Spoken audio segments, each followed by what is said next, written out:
Welcome to Who Knew. We are fans of the current series of Doctor Who, and here we discuss our likes, dislikes, and insights into the modern regeneration of the show. Subscribe, review, and listen to us on iTunes or our YouTube channel, youtube.com/WhoKnewPodcast. All our episodes are on whoknewpodcast.com. You can leave comments there or email us at whoknewpodcast@gmail.com. We also have an Instagram and Twitter account. Tweet at us at whoknewpodcast. And find us on Facebook. Today's episode is the 2014 Christmas special, Last Christmas. After going their separate ways forever, the Doctor and Clara are reunited by Santa. This episode is written by Stephen Moffat, directed by Paul Wilmshurst. It originally aired on the 25th of December 2014 and was originally watched by 8.28 million viewers. Hi, this is Eugene. Let's introduce ourselves. Hey, this is Josh. Hi, it's Heather. Didn't you want to say how many viewers and writer? I did. You did? Yeah. Okay. It's the hurricane. Yeah, there's a hurricane that's happening. it. Yeah. There you go. Hi, this is Brian. Hello, this is Frank. Ho, ho, ho. This is Auburn. Claire is awakened by a couple of elves and Santa Claus on her roof. The Doctor arrives and tells Clara not to ask any questions and get into the Tardis. After a bit of sparring with Santa, the Doctor and Clara arrive to a research base at the North Pole. There are scientists, one of which, Shona, is crossing the infirmary that has 4 bodies with aliens wrapped on their faces. These are sleepers that remain dormant unless you think about them. The Doctor and Clara enter the infirmary and break Shona's concentration, causing the sleepers to rise. The Doctor tries to get Clara to think of something else and taunts her about what Danny is doing now. She slaps him and tells him that Danny is dead. As more face huggers descend from the ceiling, the other scientists rush in to help. Suddenly, Santa breaks into the infirmary and tells the sleepers to go back to bed. Okay, let's go back to the roof. What am I going to say about the roof? The elves. The elves were enjoyable to me. Did you recognize one of them? For the elves? The elves. Yeah, one one of the called Ian. Well, I don't remember their names. That's No. white guy. The white guy or the other guy? The fair-skinned guy. No, I didn't recognize him.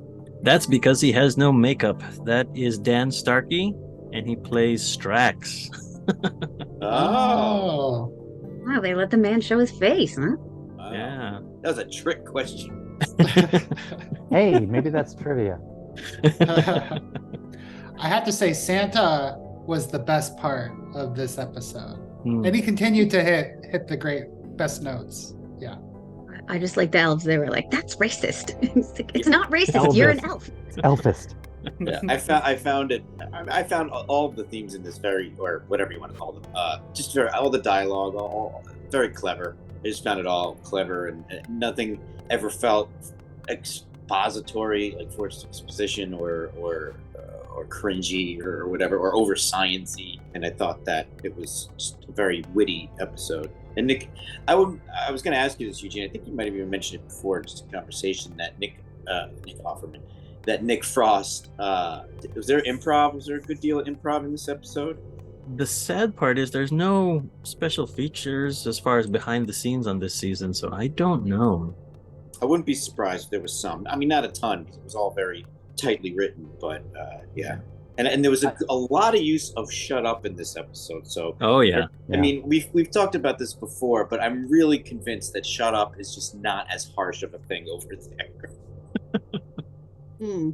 It's harsh guess over here. I use it all the time. It's well. But would you use it with a person you didn't know? Yeah. Shut up. Well, that's not how they say it. They say it very firm. Yeah, I wouldn't It's say it. relative. It's relatively rude. Yeah, they don't say it in jest though, or with what you're saying. They say it Meaning it. emphatically. I think they would say piss off if they were mad. Right. I think shut up is the soft version. Yeah, I think Okay. our shut up is their piss off. I keep thinking of Mr. Peabody. Quiet you. Quiet you. But I agree with you. I really like how the actor, sorry, I can never remember his name. Nick Frost. Oh, you'd think I'd be able to remember that because he's Santa Claus. Um, I like how he's got that edge that the actor always has, but there's always like a twinge of not anger, but sharpness to him, and kind of that. I mean, there's really you can take it a lot of different ways, where it's like he's exasperated with these people, or he's like, you should be figuring this out. He's not just the jolly Santa, and sometimes he can do it in the same line. He can be jolly Santa, and then He's kind of a doctor. So yes, he knows more than everybody else. He also, because he sounds that way, Frank. I Brian? it's. I'm sorry. I'm looking at the little shaboody in your corner there. Oh, does it say You're Frank? throwing me off. It does say Frank. Oh, here, wait a minute. Because blah, blah, blah, blah.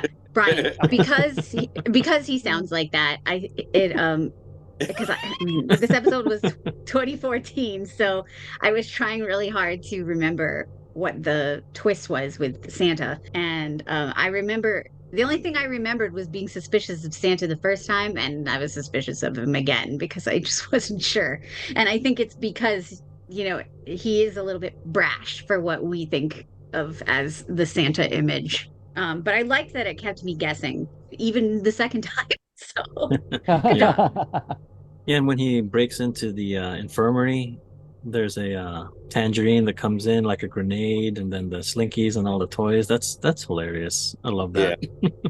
I also looked it up because I kept wondering, what is it with citrus and Christmas? I looked it up too. Did you look it up? Yeah, It's and it's just I'm big into like K-pop and Korean culture, and it's big over there too. really, And I had no idea that they were like a winter fruit. Yeah. yeah, and sheep. What? Well, what's funny is that you guys don't remember us talking about that in Yeah, Christmas Invasion. Yeah, Yeah, Yeah. Satsuma. I Yeah. do remember that, but that I'm Yeah. thinking. But you're not that- remembering the reason why. Oh, okay, go ahead. But Heather looked it up, so go ahead. Is it the gold balls thing? No, you were I read saying something. they were saying it's a winter fruit, and Well, I It read was two cheap. different things. Yeah, give us what you read. I read that it was a fruit that the peak, what's the word? The Harvest? peak ripe time for wow, I just forgot how to speak. I'm sorry. The peak time for a tangerine is in the winter. And also I read something that they're not even sure if it's related, where apparently Santa put gold balls or of some kind in as a gift, and so well, that's kind of like the I think I read the replicated same thing. He just threw gold down the chimney. down the chimney. and they- Okay, yeah. They, because of the color of the tangerine in December being golden-ish, that's they started to use tangerines to represent the gold. So I think we read the same article. Probably. Thanks, Google. But yeah, But- I was just totally like, right. It's like, I know they do their Christmas cracker pulling things, and I know it's Father Christmas, but what the hell is it with fruit? And the doctor says nobody liked tangerines, and I'm like, everybody likes tangerines. Yeah, That is everybody. false. Although I haven't had tangerine in a while. They're delicious. You need to wait until winter and then have some. I liked how Santa called out Clara in the opening, and that's what got me on his side right away. I forget what the exact line was, but I remember I was thankful that he called her out on something that she was doing. Was it the lies about Danny? Oh yeah, and the lies she tells herself. Hmm. Yeah, but Yeah, no, I didn't really like how mean she was to him about Danny. I get it that she's heartbroken and devastated, but the doctor didn't freaking know. I don't know. Maybe I'm a jerk, but I do like the prosthetics, the practical applications of those dream crabs on their heads. It looks great, and they added that, I want to say KY jelly, to make it look like it's alive and excreting something. this is the family show, Eugene. That's It's why Vaseline. Just say goop. all the goop and the gop. And I I really love how love they how call they out aliens. Or aliens. Alien, yeah. I like how it's like, we were all thinking it the first time going, this is a face hugger. And then later on when the guy's like, it's a face hugger. Oh, well played. I found there to be a number, a lot of the whole episode were homages to other movies. I found, Yeah. and once it happened about 3 times, to me, I felt like, oh, they're doing this on purpose. That's fun. And then it has a reason at the very end, which I like, that you can pick up on it, but then it also has an in-world reason. Can you tell us that? Because I can't recall the thinking in it. We'll eventually get there because that's one of my notes. Okay, very good. They introduced the Slade Christmas song, which I feel like they skipped it for a few Christmases. Yes. But in the David Tennant era, and Eccleston, they played it every season. So. Yep. And that was great to see Shona being like, I have to concentrate on not the aliens, so I'm going to dance to the song. That was great. And I also liked how the other three were like, what is she doing? What is she doing? Oh, wait, it's working. As long as it works, let her keep going. That was just great. What was she actually trying to do anyway? Do we know? I don't Obviously, think we know. She was trying to get to the other side of the room, but what was the goal? Okay, Frank asked me the same question, and it was like, oh my gosh, I don't know. It's a long story. But later on, when I watched it all the way through, I just thinking, well, it's just a dream. There was no goal. And if she actually did make it across the room, then maybe something would have presented itself that wasn't there before. The 4 other manuals were there. Yeah. Maybe it was like, looking back, knowing what we know, maybe it was just sort of her trying to wake herself up, being able to be there without being attacked. Yeah, but they don't know they're dreaming. Yeah, it's not clear. They didn't know, yeah. No, they but didn't know they were unconscious, like an unconscious effort. Well, that's because Santa Claus was an unconscious. We can't talk about this episode without spoiling it from the beginning. Because even Santa Claus was a subconscious effort to wake up. And they all still thought they were scientists on this Arctic base. So they felt like they had jobs there. Yeah. Right. So they were just following the dream loops from all the different dreamers. Yeah. Subconsciouses. Yeah. There's no clear answer. I thought the same question. What did you think? Did they ever explain, like, the crabs themselves were definitely like a hand, right? Like they were not like 3 and 3. It was like 5 fingers. 5. Yeah.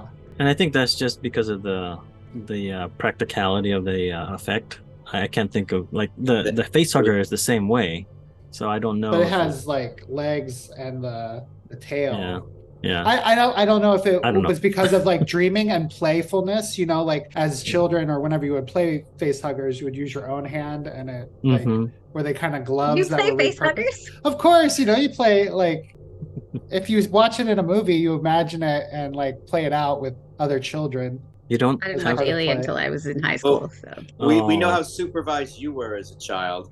I liked Disney films. They were very wholesome.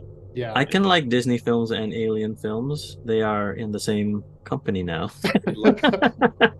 I did enjoy the Alien ride at Disney World, so there you go. I had dreams all the time about face huggers. Eugene, I was telling you about how my bedroom window was really scary. I had dreams where face huggers would come and acid through that glass. And they were terrifying dreams, but just like the movie, when I would wake up, it was like, that was the coolest thing. Maybe they weren't face huggers. Maybe they were dream crabs and you didn't know it yet. Oh, they were face huggers. Big time. I got really freaked out by Body Snatcher. Anything Body Snatcher. Yes. Really. Me too. And I count this as that. Yeah, I can understand that, yeah.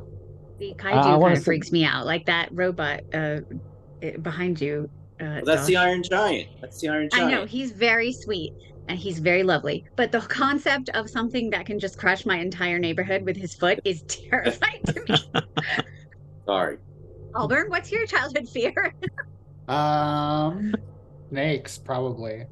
Might have to be snakes. That doesn't fit this episode at all. Dream crabs are in the snake family. To be honest, I digress. The movie that did it for me was Fire in the Sky. Was that the one about abduction? Yep. That freaked me out. Like on the alien ship, when the guy kicked the helmet off the alien and it was like looked back at him. Oh yeah. You're not the only friend that I know that has that movie in a certain category. Yeah. My thing, if I'm really being honest about what my greatest fear is, it's the real horror movies. My scariest movie I ever saw was Silence of the Lambs. Just because I was watching this going, this is real. There are people like this in the world. So it's like, I can watch Aliens all day and, game over, man. I mean, it's just funny. Aliens are real too. out Show me there. evidence and I'll get frightened.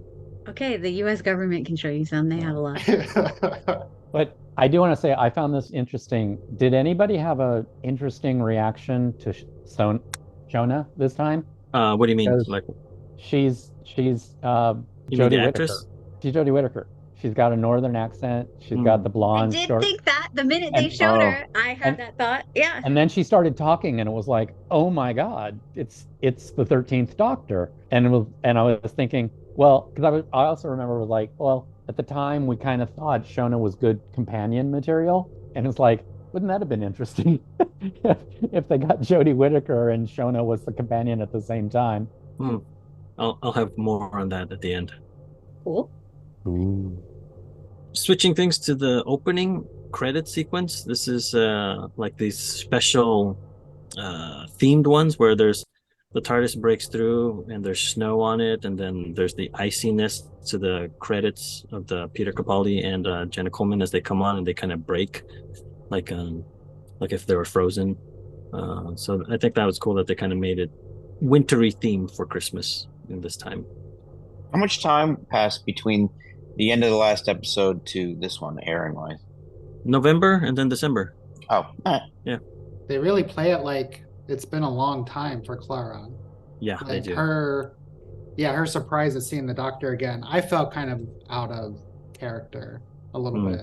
yeah, but it was explained later. You got it in the end, right? Yeah. Yeah. But that threw me as well too. Like, but I liked it because I liked it being a little confused. It kind of added a little mystery to like, oh, why is there such a discrepancy in their point of views on that? And so I was curious to find out why.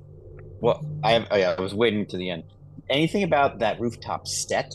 Because it was, even though it didn't look necessarily real, because it was very Christmasized, it was a real impressive set, and it looked like a set. It didn't look like anything was fake. Was like digital. Yeah, I think it is It was big. Oh yeah, I I don't. got a very Chim Chimery feel from it, which is Yeah. a good Yeah, thing. yeah, Which is yeah. In very a good thing. way. It felt like a snow globe. No, I don't see anything. They probably did that in a soundstage. I don't see any like Yeah, location. I was just wondering if there was any Yeah. anecdotes about it because I really liked it. Definitely Right. reminded me of the other Victorian Christmas sets. like Mhm. the snowman. Hmm. Yeah.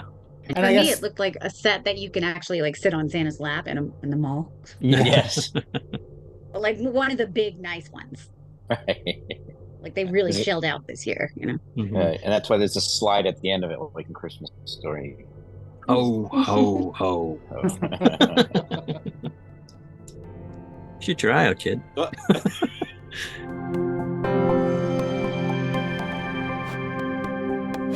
Santa shows the others a dormant alien, a Cantrofari, also known as dream crabs. They attach themselves to the host body, causing dreams while they eat the brains. The Doctor watches footage of the scientists finding the aliens in a cavern. Thinking about the dream crabs wakes up the dormant crab that Santa brought. Clara is attacked by it and suddenly wakes up in bed. It's Christmas morning and she's with Danny. She sees the blackboard telling her that she is dreaming and dying, but she blocks that out to stay with Danny. At the research base, they can't get the crab off of her, so the Doctor uses another crab to enter Clara's dream. Once there, he tells her this life isn't real. Danny emotionally convinces her that he is a dream and that she must wake up. Both she and the Doctor wake up, the crabs are flung from their faces and dissolve into dust. I like this cameo of Danny because it's not forced. It would be what great. Clara is thinking and dreaming about. Mhm. So they kept his appearance in this episode very secret. So that's why he's not credited in the beginning, and they were able to just keep it under wraps. And I think it's great. Well done. Yeah, I really like this whole concept, and even how the scene. But I like how real of a person he was because that's how well she knew him and remembered him. Mhm. Her strong feelings, and the whole thing with the chalkboard. Does the chalkboard show up in this bit yet? Yeah, yeah. Yeah. Okay. That was great. That was great. Loved it. I keep thinking back on the chalkboard because we get it in Listen and we get it in, I can't remember where else. And I keep thinking, is it because Clara and Danny are school teachers and they're relating that to that? Well, isn't it the chalkboard from the TARDIS? Like you said, from Listen. So That's what it's I'm more, thinking. Doc. It's Yeah. more the Doctor's like voice or the Doctor's presence. I think in this moment that it's portraying. Like whenever that they could be. have the school They all It's not a had the chalkboard. whiteboards. Yeah. Like whenever we go back to the Oh, school. interesting. So this was very much like the Doctor projecting into Okay. Clara's subconscious, I think. Did anyone have like the slasher movie anger when Clara saw that something was off and walked into the room even further, and I was just sitting on my chair like, are you an idiot? Like, what is wrong with you? That really killed me. The fact that she has a dream crab on her face at all is because she peeked in that room. Well, the Doctor told her to go get it. Fine, that's fair. But the minute you see something's whack in that room, you walk away. You don't get down on the floor to look for it. That's definitely a no-no. And I took that as a homage to Alien going to Yeah. Aliens, because when Newt is running away, she goes underneath the grates of the floor, and that's kind of what we get with Clara. Yeah. Clara's not a child, though. So. She's The Doctor. They call it, the elves call out her height as like being the same as theirs. So well, shorter even. yeah, she is kind of a it's child funny. in this episode. That reminded me, one time I was an extra in a movie, and they specifically asked me to do it because they were looking for elves to be. It was like a Hallmark Christmas movie, you know? Not real elves, but people who worked at a Santa thing. Elf. So anyway, I get there and they're like, oh, you're way too small for all these costumes. You're just gonna be a regular extra now. Oh, jeez. Legitimately made me think of that day. And I was young and I'd never been in anything before, so I was like, you're too short for an elf. For those of you listening, I am 4'10" tall. So the fact that I'm too short to be Tinkerbell, Wendy, Alice, who are children, mind you, and elves is all very insulting. You could be a tall Ewok. Yeah, I guess. You could be queen of the Ewoks. Jump, jump. I also wanted to say that the whole Dream Danny part reminded me of WandaVision. I felt like I was in an episode of WandaVision there for a minute. Not when the Doctor came in, but before that. That's funny because that whole thing with Danny reminded me of Superman Annual 11 for the Man Who Has Everything, where there's a almost similar thing with a Black Lotus alien attached to Superman, and it's giving him his sort of dreams and desires. So he has a son in this dream world, and that's what Clara wants. She wants Danny back. It's also like the David Tennant episode with the stopwatch or the Human Nature. Yeah, that one. Yeah. There's also an X-Files episode, I was waiting to talk about this, where Mulder and Scully are like underground and same things happening to them from this organic plant organism. Yeah. I forgot the name of that episode, but I remember that they kind of dig themselves out at the end.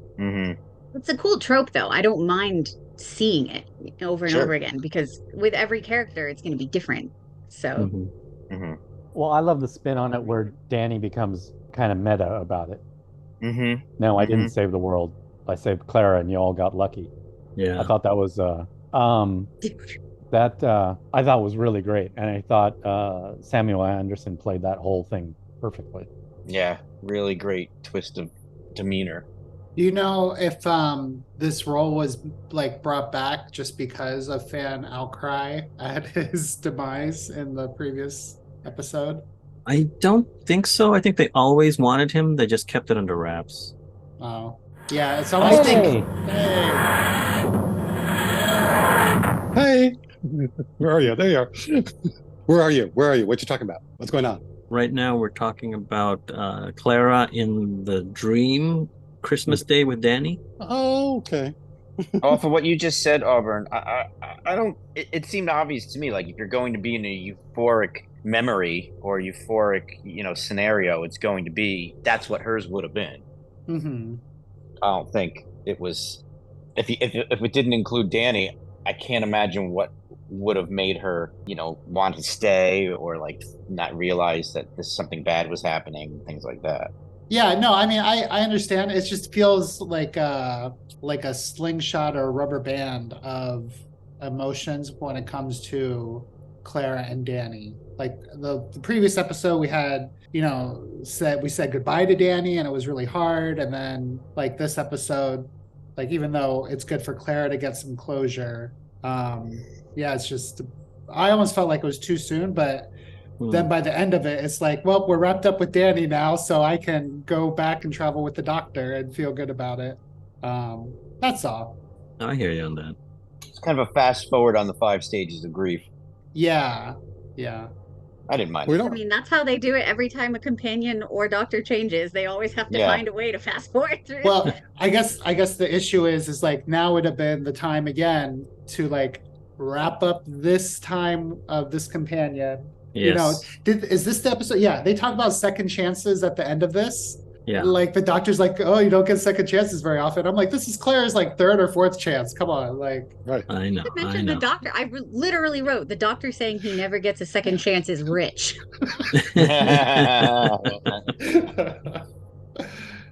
uh, Now, Don't did you guys forget talk Frank about doing an intro. and did you guys talk about that Clara was thinking of Danny right before she fell asleep? ooh.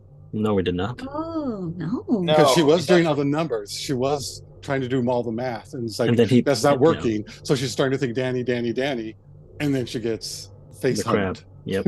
So what would happen if she didn't think of Danny? Would she be in like a math dream? Like the I think so. When do we see that? Is that at the end of the last episode? Or? No, she's No, under no, the table. Right. This It's episode. immediately before. Oh, under the table. Right. Right. Okay. Under the floor, Yeah, under yeah, the yeah. floor. Right. Because that Danny dream didn't happen until that level of inception. Yes. Okay. Very good. And there were some callbacks that I had seen up to this point, which I don't know were intentional or just me adding 2 and 2 and getting my callback. Is when Santa first comes in to save them, he sends them all to sleep. He says, "Go back to bed." So that just reminded me of Empty Child, Dr. Dances. The doctor's cornered and saying, "You've been naughty. Go back to bed. Go to bed. Go to your room. Go to your room." So that had the same feel to it, that it worked that one time. And then the doctor telling Clara in this scene, "Imagine an alien with a straw sucking the life out of you." And that's Smith and Jones, Martha's first episode, where we actually see an alien with a straw sucking the life out of people. So to me, that was either subtle or just a little nod to it, going, this is from the doctor doing it. One other thing, which will lead to something else a little later on that I want to talk about, is when Santa Claus tells him that, when he asks, "How do you get all the gifts into your sleigh?"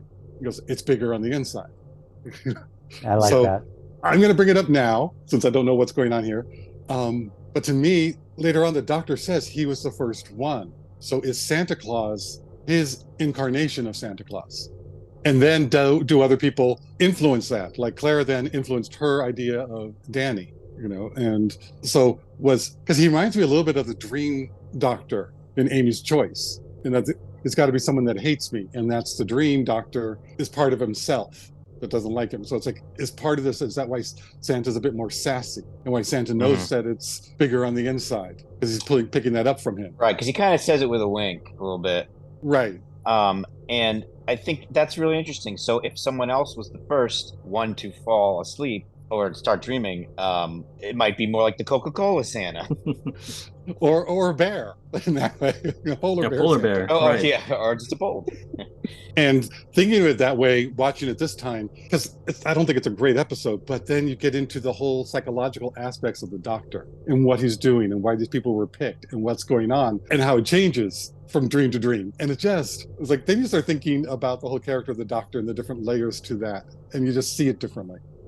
So do any of you have any thoughts on why these other people were picked? Because I've been taking it like it was just random. Yeah, I took it as random. He said random. They were collateral damage. Just Except happened. for Clara. Right. And they must be Right. near Clara, or maybe she ran into the shop or did something.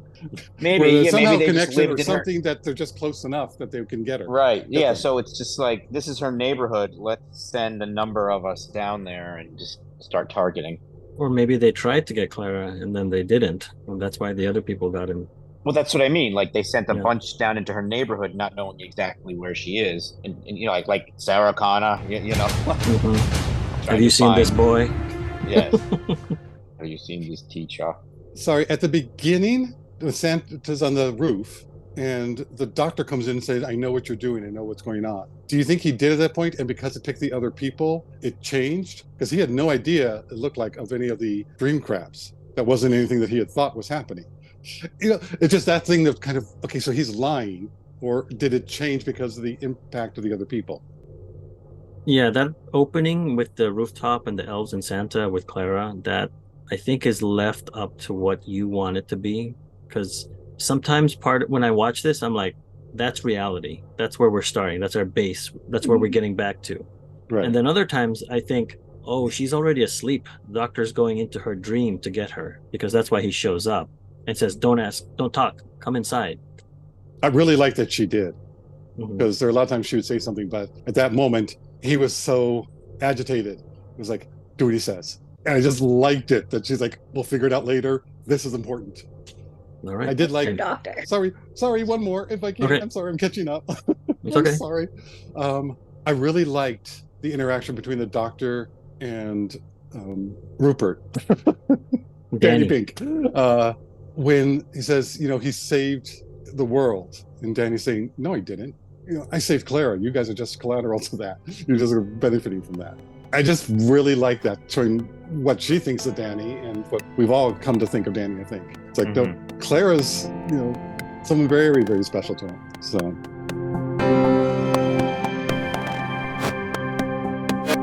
The doctor says that they are still dreaming. They didn't escape the crabs descending from the ceiling. He proves this by handing each scientist identical manuals and has them say the first word on matching pages. They are all different. Santa and the elves tell them, of course they are dreaming, and unless they wake up, they will all die. Santa must be their subconscious telling them that this isn't real. They all hold hands and collectively think of waking. They wake up in the infirmary and run from the 4 sleepers to safety. I love the manual idea. Yeah, it's great. Yeah. I thought it was going to be. And then as they begin to, Go ahead. No, you finish. and then when they're more and more convinced that they are dreaming, those 4 are convinced that they are dreaming, then the words start to tie into each other. Because at first I was thinking, well, later on when they say, very, very, very dead, if the dream can make them string words together, why can't it make them all see the same word? But it's like, well, no, in the beginning it won't. They aren't thinking they're dreaming, so it's random. And then as they go, oh my God, we're screwed, that's when the dream is able to tie the words together. But I thought that was a great, clever idea. Yes, I think it's the group subconscious, trying to tell them what's going on. And I did like when you read that on Eugene, you said, they are still dreamy. There's like 4 words to that sentence that you read. Yeah. And I just thought that was very funny. Yeah. And the doctor says that test with the books is the Hellman-Ziegler test, and that's made up for this episode. It just sounds so official. I thought it was like a real test. there is something, like, supposedly, except for like a word or something very simple, you can't read in your sleep. Like if you were to try to manifest text, like you can't, and you can barely count numbers either. Like when they tell you when you're in dream states to like count or sing or do that, it uses different parts of your brain. But studies have shown that most people, when you try to read something in a dream, the words don't make sense. So I thought that's where they were going to go with it. Like they were going to open up the manual, and it's just they can't read it. Yeah, because I remember that from a Batman the Animated Series where Bruce Wayne is in a dream and he goes to read a book from his library and it's all jumbled.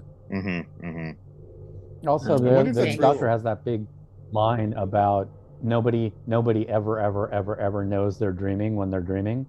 Yeah. Some lucid dreaming. Yeah, that's not many lucid people dreaming. do. It's but a skill. you know one who knows when he's dreaming sometimes. Just happened last week. It was a really good one. I started flying around, manipulating tables. It was awesome. I started to lucid dream in college at one point. So I read a book about it so I can do it more on purpose. Never was able to do it again. I did it when I was a kid when I had recurring nightmares. I used to be able to tell myself to wake up before the bad part happened. That was it. That's as much as I got. Well, that's safety, so that's good. Yeah, but I had to have that freaking nightmare like 7 times before it happened. Did it? Sorry, the one lucid dream that is memorable for me is that I was going down on a roller coaster, like that drop that makes the pit of your stomach go into your throat, and I was just loving that feeling. And normally that's when I would wake up, and I was like, "Oh, that was so much fun!" And then I did it again, and I did it again, and I was able to control that. And I think that was a lot of fun. Never happened to me. Never once? You've never lucid dreamed even once? No. I visited the same dream Yeah. like a year later. It's like, this is the same place, but which was odd that I was able to do that. But no, I never took control in my dreams. So I have a couple notes about this section that I would like to address. Did anybody, and I never noted this stuff ever. This is more your guys' type thing. So I was really proud. At one point, they are scanning a dream crab with a device. And I swear to God, it's just a long nose lighter. Yes, it is. I noticed that too. And they just they decorated the handle, but the metal part with the holes for the flame, that's definitely a lighter. I looked at that and I laughed so hard. I was like, I can't believe that. They didn't even put a blinky light on it. I know. It's weird. I was like, that's so recognizable. Well, in 20 years, no one will know what it is. It'll be like a payphone. Yeah, because we'll be able to produce fire from our palms from the radiation or something. I don't know. Anyway, the other thing is it would be our fingers, Heather.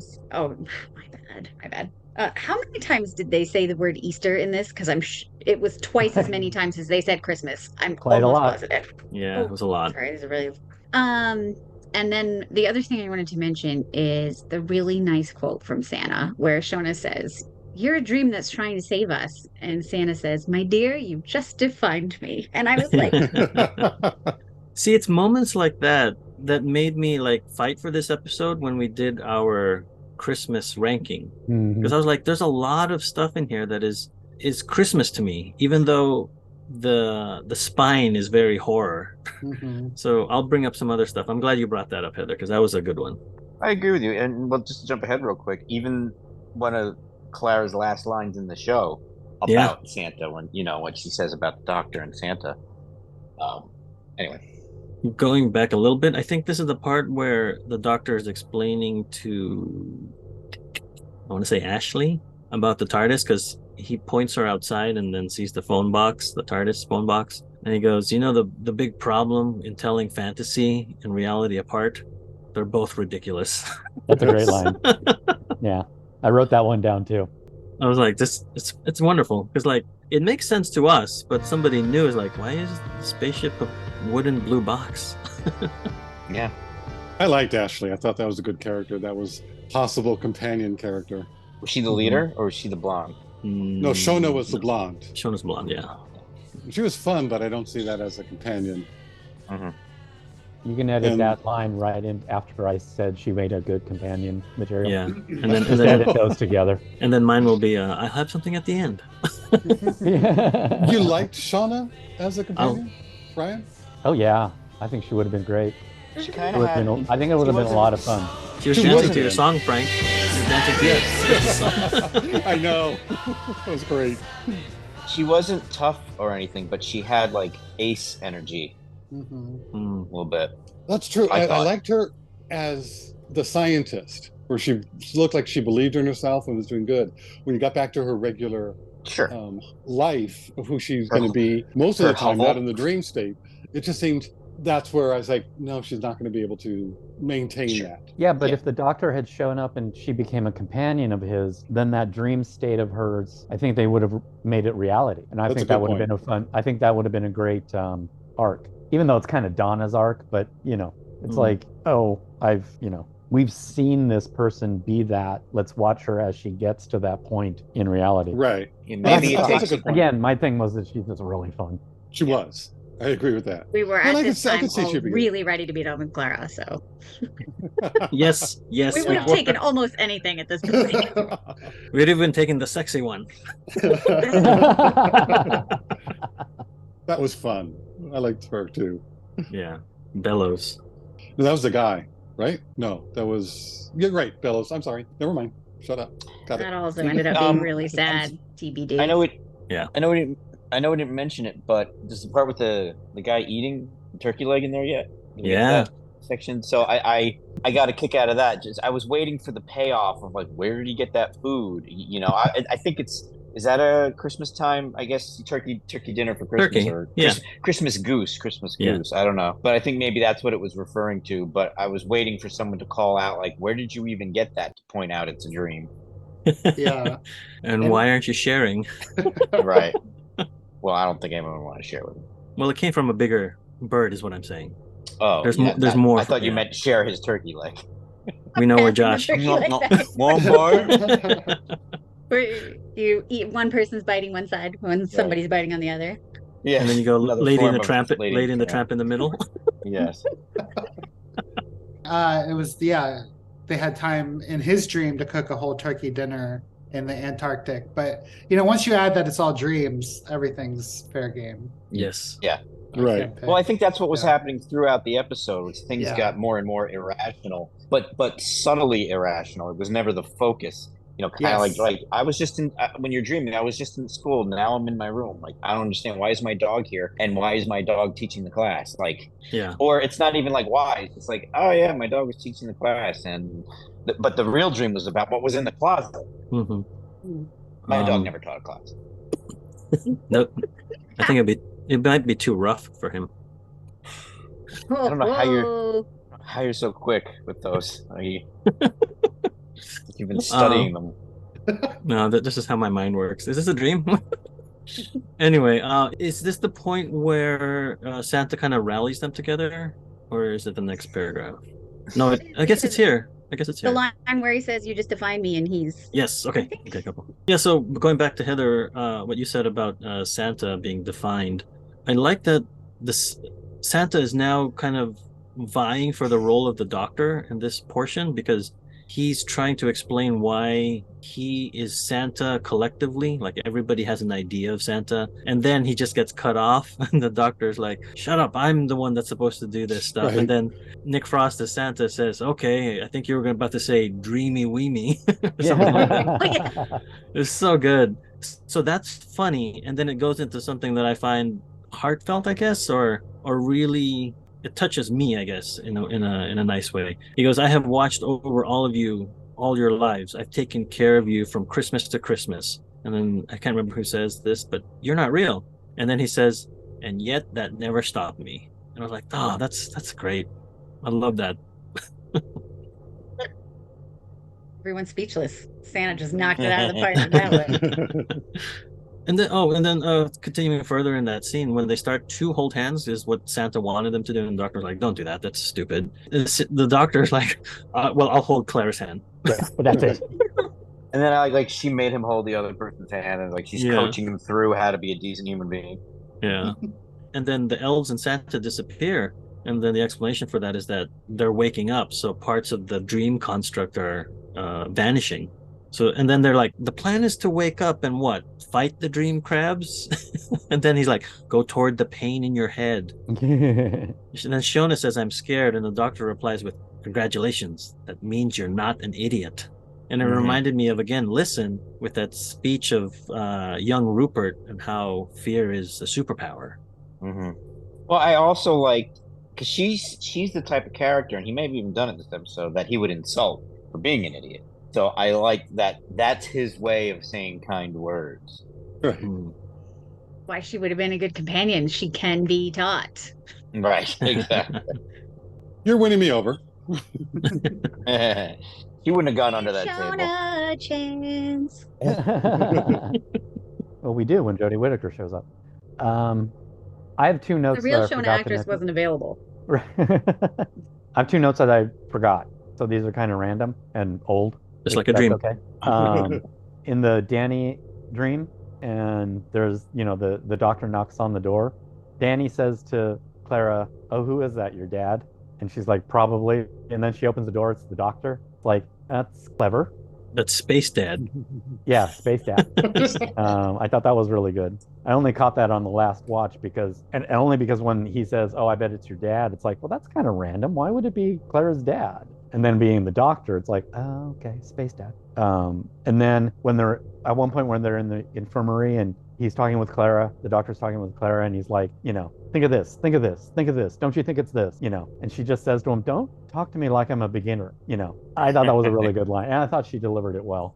Did you just say something really sweet about Clara? You of all people.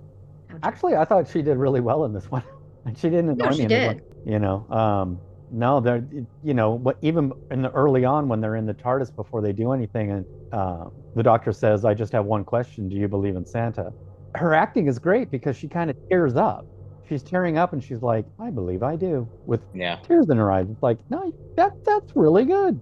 Well, if you know, looking back on the episode, once you know what's going on, this is a whole like grief arc for her. So it's very relatable, even if you don't know that what it's about. Just the emotional aspect of what another person is going through, and seeing that. Unless you're a sociopath, you're gonna be affected by it.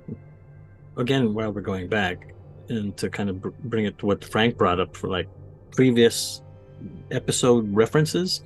When the Doctor and Clara show up when Shona is doing her dance, she reports back what she's seeing to the other scientists monitoring the situation, and she says it's a skeleton man and and a girl in the nightie, which is Amy Pond's first line in the TARDIS. Right. Oh, that's what she said. Skeleton man. I busted out laughing. Yeah, that was good.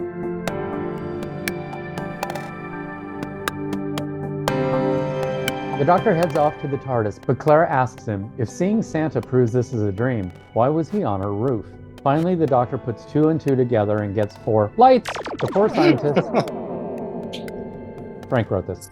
No, I know what you're referring to, and I just put that in as I didn't know you would keep that in. You can cut it out. The 4 scientists they met are the 4 sleepers. They are not at a polar base, but connected by the dream crabs from all over the world. At that moment, the sleepers attack them, but Santa arrives in his sleigh to save the day and fly them home. One by one, they each wake up in their real lives. The Doctor wakes up and goes to find Clara. When she wakes up, she's an old woman. It's been 62 years since they last saw each other. She and the Doctor spend a last Christmas together. The end. No, if nothing else happens, this is where we say goodbye to Clara. Don't let the door kick you on the way out. Oh, Eugene, prayers will make it so. Until Santa comes in and tells the Doctor to wakey wakey. This time when the Doctor wakes and goes to Clara, she is still the same age as she was before. He begs Clara to join him to once again travel in the TARDIS. I was going to say, as we discussed before in previous episodes, this was supposed to be Jenna Coleman's last episode. And so that's why it feels very final. It would have been great, too. Yes, it was a good send-off. It was, what I read is that Stephen Moffat and Peter Capaldi wanted Clara as a character and Jenna Coleman to continue, so they asked her to come back. The contract's stretched on, and they were actually filming this, I think, when it was finally, she got a new contract to go on for one more season. And think about it too. What happened to Clara, real, versus she lived 62 years and had a really good life. It sounded like it. And I just found it incredibly sweet, that was the thing. And there was that line, like, can you really not tell how that I've aged? And he was like, you look the same to me, whatever he said. Because he's so old, like, it doesn't really matter. And I just thought the makeup was really good. I mean, you could tell, but I thought it was good, especially for that time. And I just found it really, really sweet. I didn't find it sad at all. Yeah, and my only problem with the makeup is the eyes. They look too young and bright. Just like I had the problem with Human Nature. Same thing with David Tennant's makeup. He looked great, but the eyes, they should have given like foggy contact lenses to Jenna and David Tennant. The thing that bothered me was the voice. Like, you gotta change your voice a little. Just a little. Not to go full grandma, but like... What's that nose? But she should slow her speech a little, maybe lower it a little. But no, same old perky Jenna Coleman. And then when they had that turn after that, when they realized what was happening, because the last we saw them, they both fakely rejected each other in the old Yeller type of way, like, go on, get out of here, no one wants you, to keep them safe. But they had so much love for each other that he couldn't help but like, please come with me again, and she couldn't help but go with him. So even though it would have been nice for it to end that way, I really liked that turn. I was not a fan of the makeup or her acting in that, because she was acting too young. Yes. And the makeup just seemed too heavy. And again, the eyes were so different from the makeup. It had that separated. So I thought that at that point they could have gotten a different actress to play her older. I think that would have sold it better. I think if this was sort of teasing or whatever to be her final whatever, like, there's no way to just replace a cherished actor with. Well, we'll talk about cherish, but no, agreed. I definitely get your point, but it was just too heavy-handed in the makeup. And for some reason, I like Jenna. I like Clara more than a lot of people. It just, she isn't tired or worn down or anything about, still you're active, still you're doing stuff, but your body just doesn't do it the same. So you are a bit more tired. Because I've known people who are in their 90s who are still active. So but it's like, yes, you can see the youth still in you, but your body's working a little harder to do this stuff. It took me out a little bit. I'm actually glad this wasn't her final thing, because I would have been like, no, we have to do this over. Right. And maybe they would have, because if it was a dream, it's a little more forgivable. Yeah. Which it was.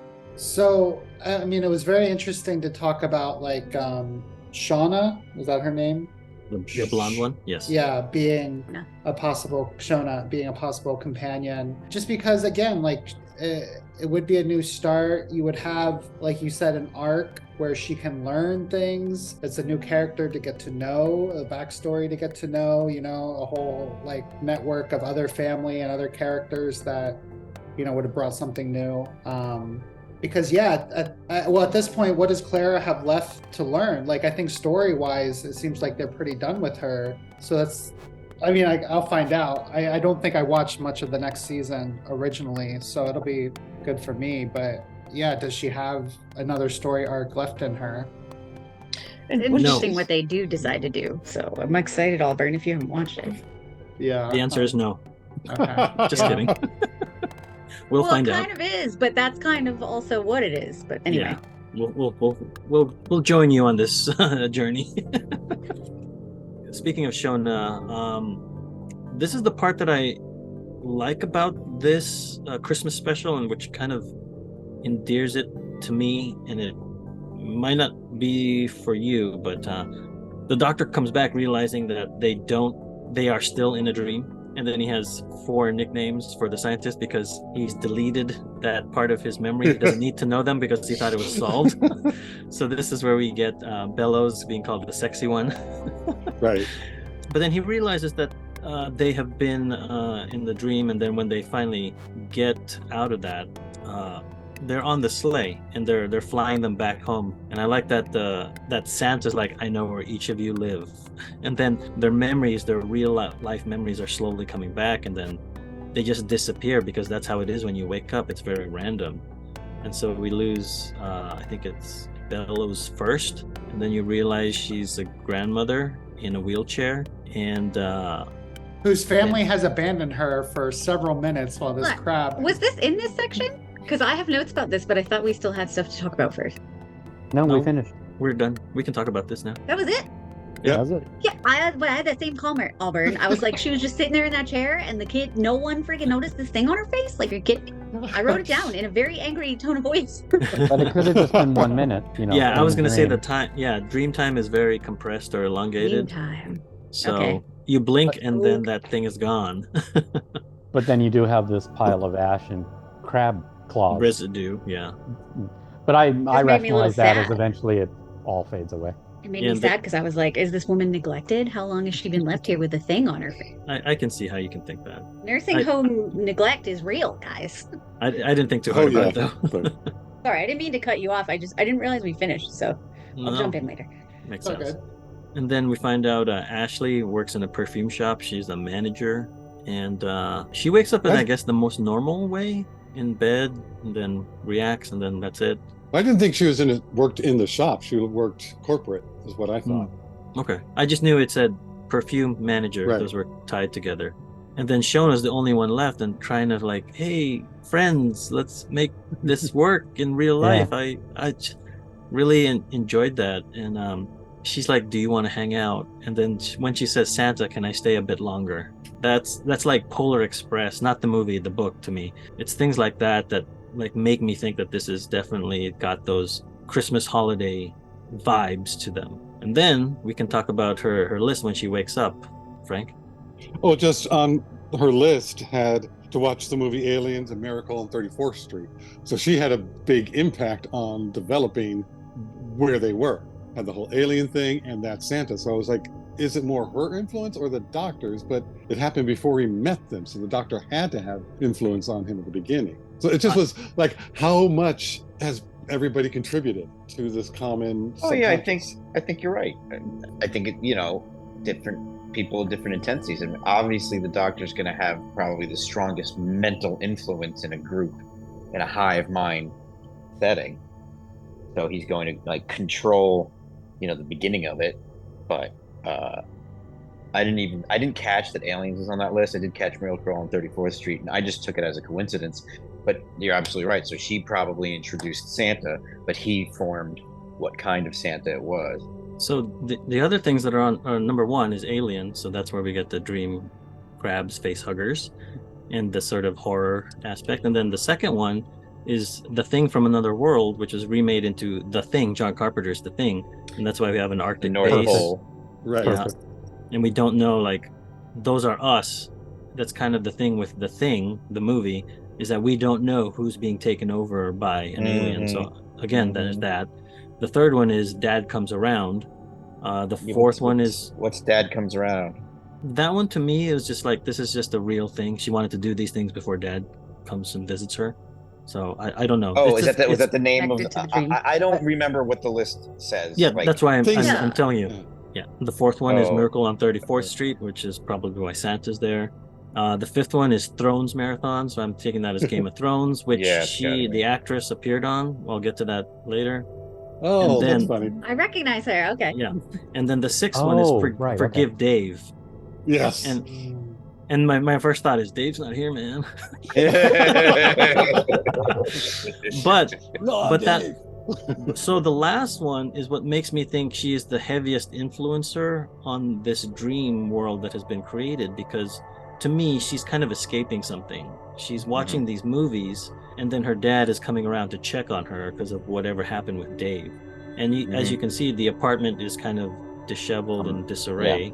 So I think that's why she may not be the first one to go to sleep into the dream, but she's the one that has the most emotion going into it, and that's why a lot of what transpires in this episode is from her list.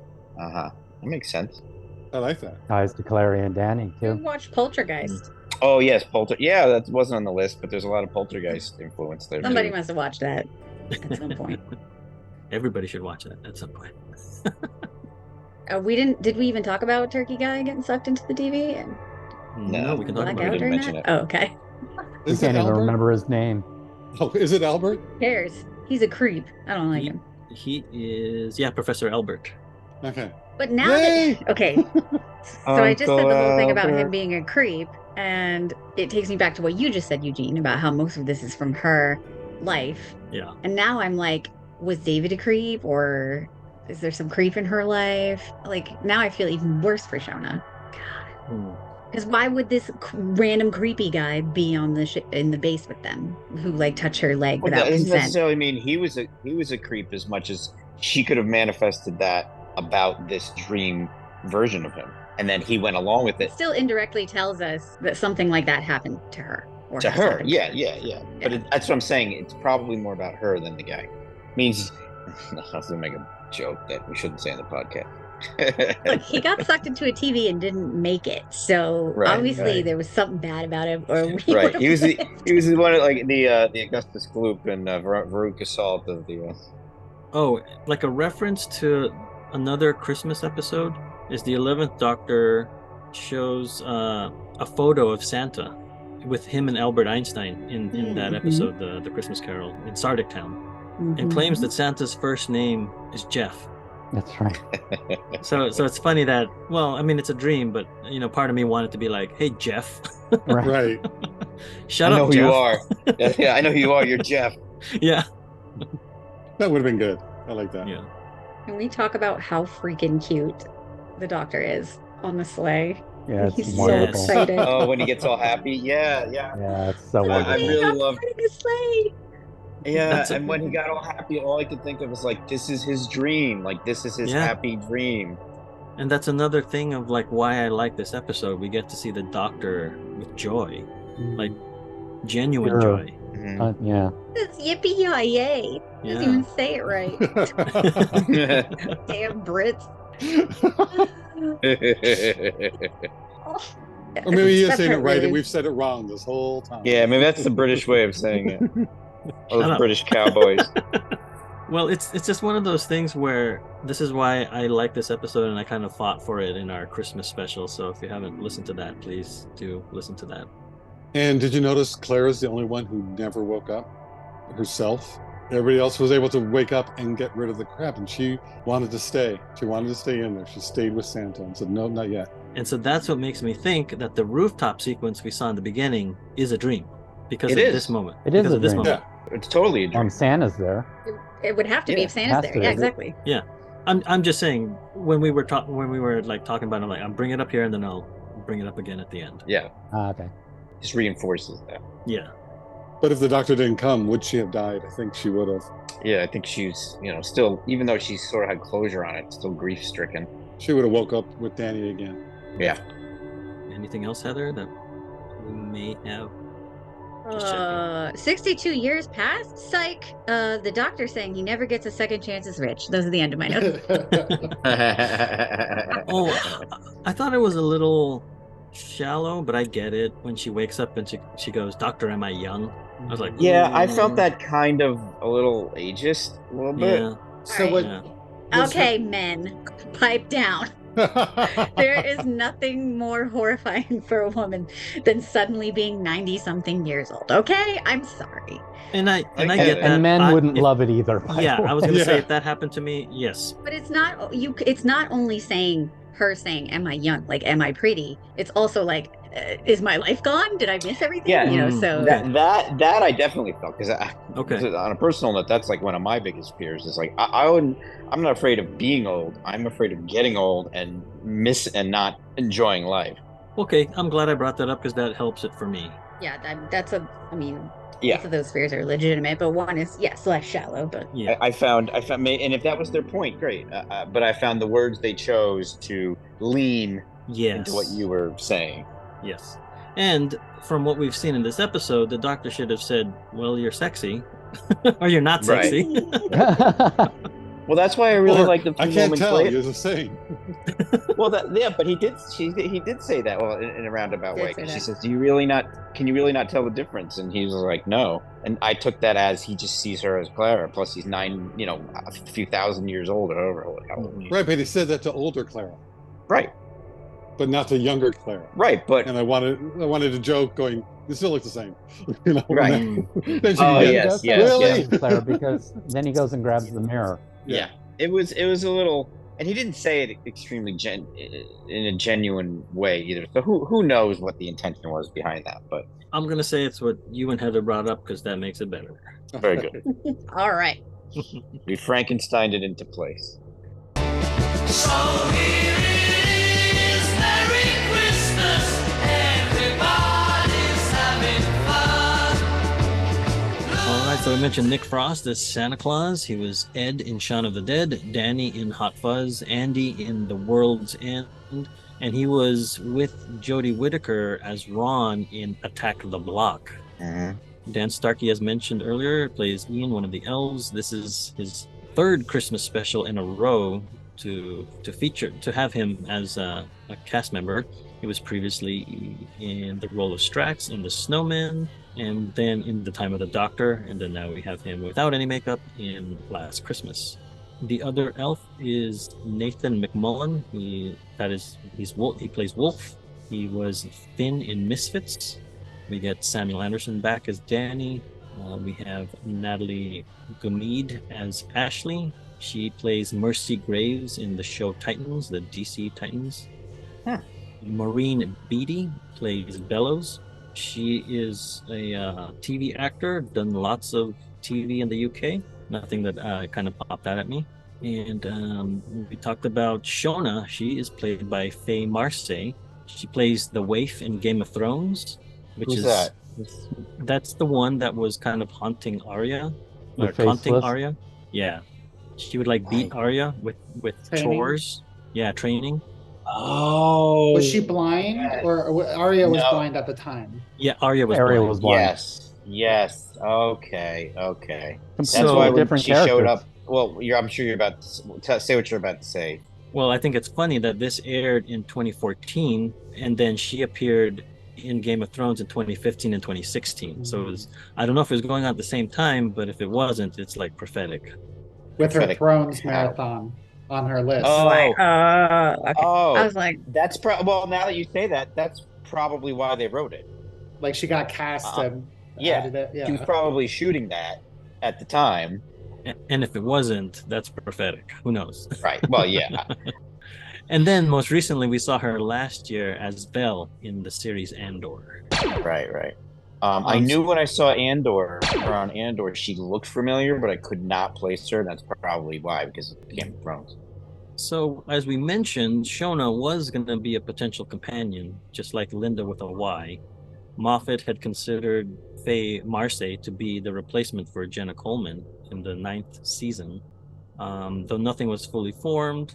But then Jenna Coleman chose to stay on, so they used some elements of Shona later for Bill Potts. So when we get there, we'll see what they are. And then Michael Troughton plays Professor Albert. He's the younger son of Patrick Troughton, who played the second Doctor. Oh wow! And he also appeared You in can kind of see it, by the way. And he appeared in War Games, which was the last serial of the second Doctor, and in The Curse of Peladon, which is, I want to say, the 4th or the 5th Doctor, and then in Midnight with the 10th Doctor. Oh wow! Who was he in Midnight? He was the other professor, the one that was kind of a jerk to the okay. other lady. For sure. on the- Yeah.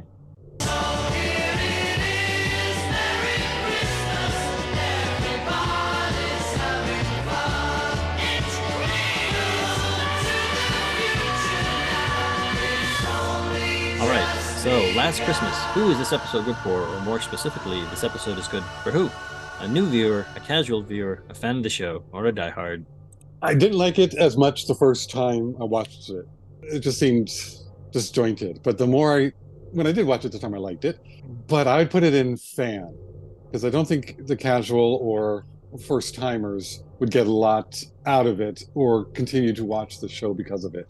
And it's not needed to be a diehard, but if you're watching along in the whole thing, I say fan. That's where I put it.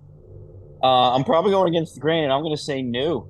I think there's a lot here that a new player. There's a lot here that a new viewer won't even get because it's rich with references. But I think the plot and the personalities and the script and the dialogue, it's all really fun.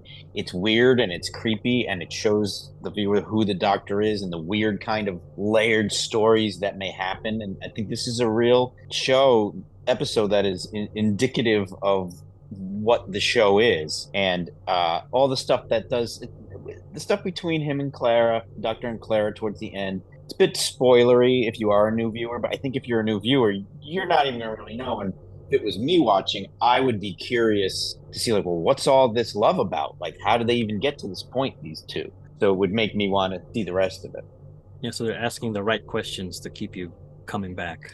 Yeah, I mean, I don't remember liking this episode, but I don't remember disliking it too much, if at all. So I really enjoyed it, watching it, and this time, and I got teared up at the end, and a couple other places. It's just so new. so originally I was thinking fan, but Josh, your words have touched my soul. Not only that, but when I think about watching this for the first time, there's two reasons I didn't like it. One was I've never liked a Christmas special after Christmas Carol. because that one just raised the bar so high for me. And secondly, because I was disappointed that Clara survived, because I was really excited to get a new companion and a new start. Like, that was a very exciting prospect to me. And then I was a little bit bitter that it didn't happen. So if you were watching this without those preconceptions, I think it would be much more enjoyable on first watch than, the experience that I had. So I am switching to, I am choosing new as well. I'm going to say casual. I agree with Josh, where it's like, yeah, there are things it's good to know, but I think the episode covers it if you don't. I think there's enough there that a newish person would find intriguing. But it is still kind of, I can't think of the word why I wouldn't put it with new. I mean, I think it's one of those things that if a person did see this first, they might they you know, it would be good for them to watch it, but I don't think it's ever something that I would choose. Yeah, you've all made really good points. I think we're going to go agree with Brian, though, with the casual viewers. But I think other things that does make this more accessible to new viewers is the amount of like other pop culture references. You know, it goes outside of Doctor Who with the alien and the thing. And, you know, there's a lot to be had if you're not a Doctor Who fan, but just a fan of horror or sci-fi in general. In this episode, you'll get it. You're like, oh yeah, I knew that meme. And then the whole dream aspect of it also makes it really self-contained, because at the end of the day, you can be like, well, anything you didn't like was just because it was a dream. But the rest of the episodes are better. Yeah. And then But you watch the next one and go, wow, that woman is just like she was in the Oh, Christmas those special. spoilers. Yeah. So I'm gonna go with casual as well for now. As you can tell, I like this one, so I'm going to put it into new. I mean, I know people that like horror, so I would introduce Doctor Who to them with this episode because of the horror aspects. And it again reminds me of things that I enjoy and I like Alien and Aliens, the first two movies of the franchise, and the only two movies practically. And then The Thing, that's one of my favorite horror movies, so I like that it reminds me of that. And then that Superman annual with the Black Lotus and putting him in a dream. I see all these things that just come together in this one episode for me. So as a weird sort of tailor-made Christmassy Doctor Who episode for me, I'm like, were you looking into my dreams? So yeah, I really enjoyed rewatching this. And if you haven't listened to our Christmas ranking episode, check that out. So yeah, I just really like the Last Christmas as a Christmas special in the middle of two seasons of the show that I am not so fond of. So that wraps up Last Christmas. Thanks for listening. Stay safe, and we'll see you next time when the future becomes the present. I wish everybody happy holidays, Merry Christmas, and Happy Hanukkah, and Happy New Year, and whatever holiday or deity you worship. You just listened to an episode of Who Knew? Our wonderful theme music is by Michael Grady. Find him on Facebook at The Universe Explodes. Additional music is by Damiel Paggio. Additional music by Paul Ohlers. All our episodes are engineered by Auburn, and you can find him at auburnbinkley.com. You can also find this show in several places. Follow us on Twitter at Who Knew Podcast. Subscribe, review, and listen to us on Apple Podcasts, Google Podcasts, Or on our YouTube channel, youtube.com/whoknewpodcast. All our episodes are on whoknewpodcast.com. Visit our Facebook page. Please leave comments, reviews, and click like to support Who Knew Podcast. To listen to our show on your Amazon Echo device, subscribe to us on Amazon Music, And then ask your Amazon device to play your podcast subscriptions. This podcast is inspired by Doctor Who, the longest running sci-fi show in history. And especially the revival spearheaded by Russell T. Davis. Thanks to Russell, Sidney Newman, Verity Lambert, Ron Grainer, and all those involved in the adventures of our favorite Time Lord. Your work continues to inspire and entertain. Thank you for joining. Okay, sorry, but I'm so glad I was able to get some time. I gotta get going. Is that See y'all an earthquake? later. Is that an earthquake? Is that an earthquake? That's an Yes. earthquake. Yes, it is. I gotta go. Okay, bye. Bye. You guys Oh, okay? a triple thing? A triple Are you thing? are your guys' phone going off? Yeah, it's going off. Hold on. Are you kidding me?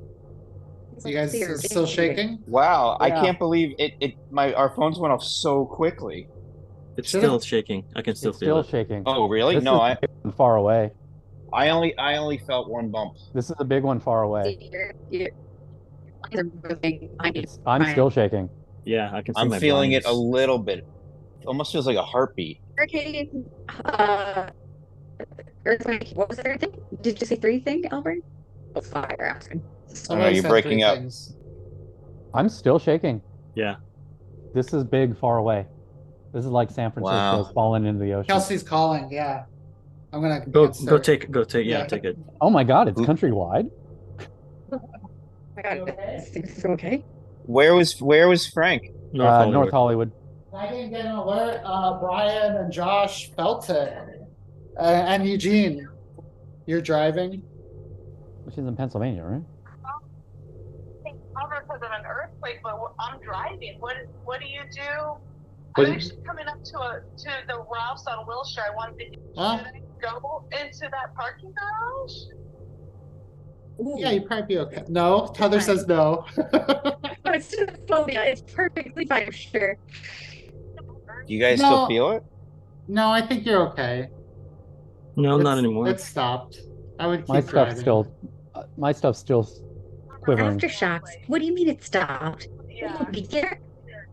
All right, just be careful. All right, bye. I'm gonna go fill a half glass of water and keep an eye on it. Okay. There it is. Jurassic Park. It's that Where? big red thing. Where was it centered? Where is that? Oh, okay. That's like right on LA, huh? Yep. Yeah. Where? As if we didn't need anything else. It's a Jesus. 5.0. You know, I wouldn't be Where? surprised if the rain or something like, you know, was. It's at southeast of Ojai. I'm sure it's related. You know, the whole pressure systems, temperatures changing. Because I think I read or heard somewhere that's why we have a lot of earthquakes in the early morning, because the tectonic plates, you know, early in the morning it cools. It's the most cool, so that's when the plates are going to change size a little bit, shrink and contract, and that's when things slip. See, and I think that's why there's earthquake weather. Yeah. Because it's not the weather. It's that all the animals have stopped. They're not flying around. They're not scuttering around. So everything seems so still.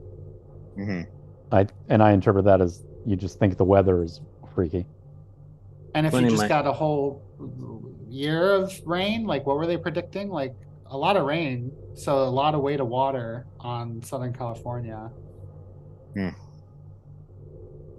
I don't know. It's been raining all summer. I don't know if that's Weird. how that works. You're breaking up. You're really. You're You a started to dog break again. up really bad as soon I'm as the still earthquake shaking. hit. Really? My blinds have stopped moving. I'm not moving at all, according to my glass of water. All I right, remember that big one over the summer, a couple summers ago. Like, yeah, after that, I kept like water out for my own self, because I'm like, is it shaking again? No, it's not. Yeah. And or at the very least, if there are aliens. Yes. From the sky. Right. You know, I'm in So are Pennsylvania you- now, where he films a lot of his stuff, all of his stuff, I guess. And so Kelsey's back here. I judging by her phone call. Yeah, so she's staying in Los Angeles to finish a job in person for several months. Oh, for several months. Yeah. Okay, sorry, I'm looking at this thing. It said 5.0 southeast of Ojai, and then a 3.1 right after it. Oh, dang. Where are you looking at that? Where are you finding that? Southern California Earthquake Data Center. .com? SCE. I'll try to put it in this chat. Oh, I can't. It's on my phone. I'll text it to you. Text it to me, yeah, because I've always tried to find a really good earthquake checker. I usually but I've never use- found a good one. USGS earthquake. It's usually, I think it's like usgs.gov/earthquake, but I Google USGS earthquake. Sorry, I just realized I probably messed up the recording. No, I think Zoom fixed all that. Yeah. It's actually really good now. So am I not blah, blah, blah anymore? You're good. You're good. Yeah. How's Frank You guys Ryan? have all the shit going on, and yet I'm the one breaking Yeah, up. Okay. that was weird. It That happened. was It must. me in I'm solidarity. sure it's. Yeah, right. I'm sure it's related because it happened at that very moment. Like Crazy. a Zoom data center went low. It pushed you out. Low It's like, quality. get out of here. You don't live here anymore. It's like Clara. East when the- Coaster, Auburn. I know. I'm like, this is what? Nothing's happening. It's already almost 6 o'clock over here. Yeah, the sun's going down. What are you doing? Juggling satsumas, tangerines? I don't know. Is Those were Frank okay, Brian? maracas. Yeah, he's fine. Got another one in the books. Glad you all Cool. survived recording in both a hurricane and an earthquake. You should definitely. That was mark- Yeah, right. That was Mark so the date. insane to have that on a recording. You should take that clip and put it on our Instagram. You should all We go buy all lottery tickets. Actually, right Be now. like, no sleep nor snow nor earthquake can stop us from podcasting. Ugh. No, just me. We saw- Okay. Wow, people. That is California right now. All of Hurricanes and California. earthquakes. Yeah. All of California. Damn. Is it still raining hard there? Not to interrupt more, but I saw you Yeah, look it's, out the window. and the Yeah. wind Yeah, is really blowing. I liked your post, Brian, about like Oh, thanks. this, like we don't get Midwest keep your hurricanes or whatever you Yeah, said. yeah. This yeah. isn't our property. We do the earthquakes, right. We do the earthquakes but we don't do earthquakes in the middle of tropical in the storms. middle. I know, right? This like, why don't we just throw it all at them now? And we're gonna have tornadoes. They said we were gonna have tornadoes too. Lovely. Crazy. I'll make sure to get my bicycle. The only thing that got me about this one was it was so long. Yeah. Yeah. I mean, Well, it was. I mean, it's like no, nothing's gonna fall. Nothing's gonna do anything like that. My water is just shaking a little bit, but then it kept going. And going. I'm Well, and that's I'm on the second floor, so I felt it a little sway more. Mm. That's what really got me in '94. I moved here after the big one, but I was around for a lot of the aftershocks, and the ones that really creeped me out were the rolling Yep. Mm-hmm. ones that just kind of like you'd hear them like it was a truck coming. It felt like you were on water, almost like waking you up to the fact that no, the ground, you're just this big. Yeah. And Yeah. what you think is like terra firma is really could be liquid. It doesn't matter. Literally and- too. Yeah, yeah. Liquidification. Right, Yeah. right. So, and the fact that they would like come in those waves, the shock waves, and then would last a good minute, Yep. or they just keep coming. That used to freak me out. I'd be sitting there watching ER in my recliner. Frank and I would be talking to each other. I'd be in Redondo and he'd be in Burbank, and he'd go up aftershock, and I'd be like, okay, waiting. Yep, aftershock. Wow. Now Yeah. some people are reporting 5.6. Now, wow, they upgraded. Oh, Now we're getting into scary territory. At least close to the epicenter. Well, the website, says here 3.2. 3.2. I think that was last night. I think because there So was what's today's when I date? first looked, it said there was an earthquake last night, and they had Today the nothing. 20th?